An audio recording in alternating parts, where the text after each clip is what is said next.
What's up, guys? Welcome back to the channel. It is Monday, day after Wolfsgart. Really fun weekend, lots of activities, lots of fun hanging out with friends, seeing some nice cars. Weather on Saturday was a little bit of a downer. It rained all afternoon, but apart from that, super fun weekend. And if you haven't already, go back and check out the last video that shows you how we got to this point here. My goal is to get the car down to the show for at least part of the show, which I managed to do. It was definitely a roller coaster to get there, and it wasn't without some problems. So you will have seen at the end of the last episode, a few problems I was having. The coolant hose blew off. That was not fun to fix on the side of the road. The key got jammed in the door, so now the driver's door doesn't lock. What else? Oh, I still don't have a left turn signal, the brake lights don't work, and the brakes are still a little squishy. So I wanted to get the car down to the show yesterday on Sunday, but I thought I'd play it safe with that many problems coming up. I didn't want to risk it, but getting straight back into things today, gonna try and fix a couple of those things. I ordered last week a new blinker switch for the steering column, so gonna get that in. Hopefully that fixes the problem with the blinkers. And I also ordered 2 new pressure switches that go on the master cylinder. So I have a feeling there might be still a little bit of air trapped in the master cylinder. So when I put these new brake switches on, I'm gonna put a couple of drops of brake fluid in them before I put them on, just so they're filled up, no air gets trapped in. And I'm gonna see if that manages to make the brake lights start working again as well. So let's jump into that. Oh, and also the right front brake caliper was sticking, so I'm gonna pull the calipers off, re-grease the slide pins, see if that fixes that as well.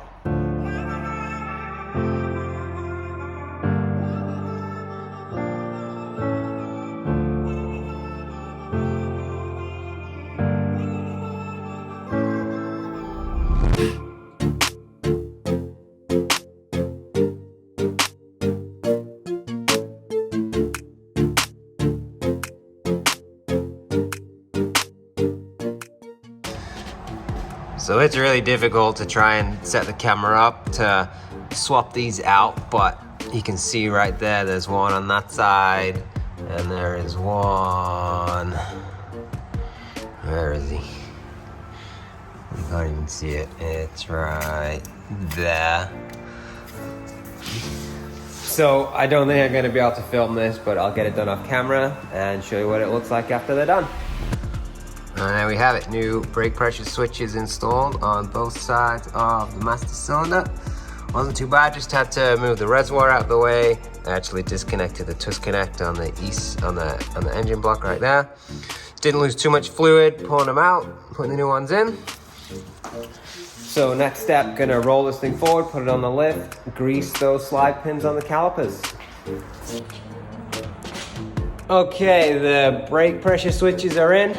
The brake caliper slide pins have been re-greased. Let's go take this thing for a drive. I'm gonna go meet my buddy Lawson for lunch. He's a bit of a guru on these early Volkswagens, so maybe I'll have him drive the car, see what he thinks. The other thing that comes to mind too is the right front is the corner that I put that new hub on with the new wheel bearing, and it was kind of tight to spin. It definitely doesn't spin as freely as the left front, so maybe that's it too, but guess we'll find out.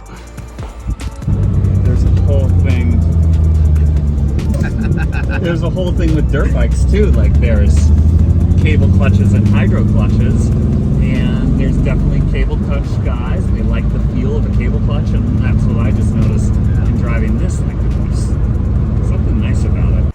Well, there you go, Lawson approves. You saw that he drove the car. He thinks that the brakes are pretty good, so I think they're as good as they're gonna get. I do have a plan for the brakes, which I will reveal in due course. We did put it on the lift in his shop though, and we had a look around that right front. We double checked the torque on the axle bolt, that was fine, but that right front wheel bearing has play in it, which is kind of a shame because I did put that brand new hub on with a brand new wheel bearing. I'll insert a clip here of the play in the wheel bearing.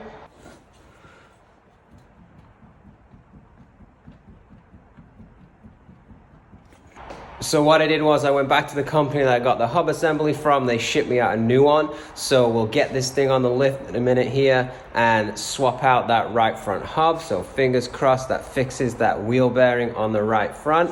And I did dive into the wiring a little bit more. So I do have brake lights on the right rear, but I don't have brake lights on the left rear or a turn signal on the left rear. So I still need to swap out the stalk on the steering column for the turn signal, and I just need to dig into the wiring a little bit more, I think, to investigate the turn signal and brakes on the left rear. Oh, I do also want to do kind of like a health check on the engine as well. So once I've swapped out that right front hub, I'm going to do a compression test and just double check, confirm that I've got good compression in all of the cylinders. I just want to check that I don't have like a bad head gasket or anything like that. That would be a real shame if I do, but I just want peace of mind there, and that might also affect things going forward. If I don't have compression in one of these cylinders, then that might be a case to strip this thing down and get it off to the body shop sooner than later. So we'll do a health check on the engine,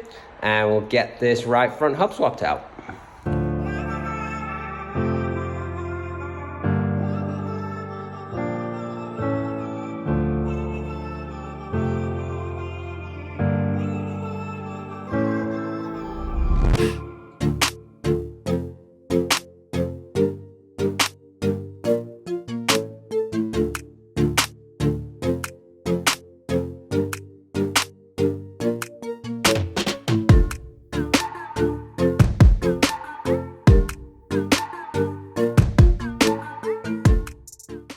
So you can see if I grab the wheel and I rock it up and down, 12 and 6 o'clock, it's got play.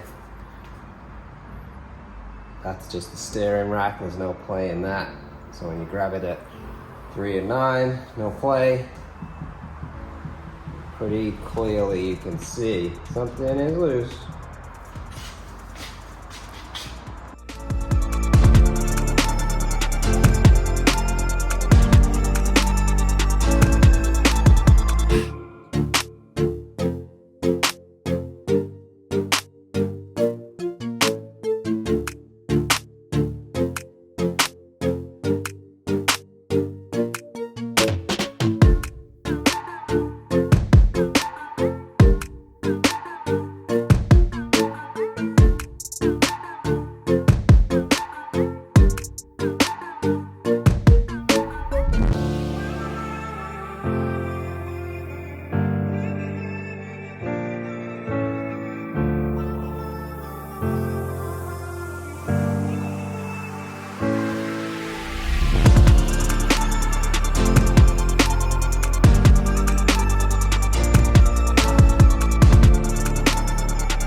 So this is where we're at. This is the old hub. Can confirm that the wheel bearing was bad on that.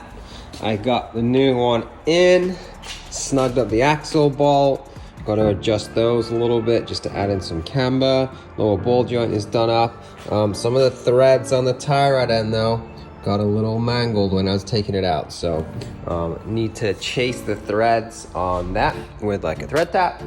And yeah, then I can put the brakes back on and we should be good. New wheel bearing does feel nice and solid. So the axle nut was a little tight coming off. I had to put some heat to it to get it off, and same with the tie rod end.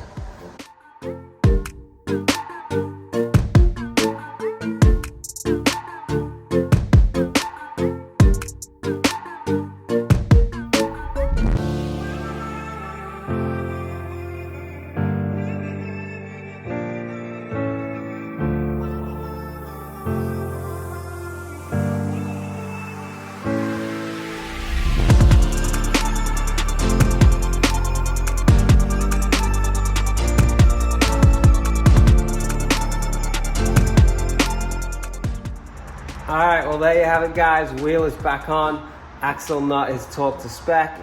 Wheel bearing feels nice and tight. So can check that one off. Kind of frustrating that I had to replace a brand new hub and wheel bearing, but hey, sometimes things just go that way. Hopefully I don't have any problems with the new one.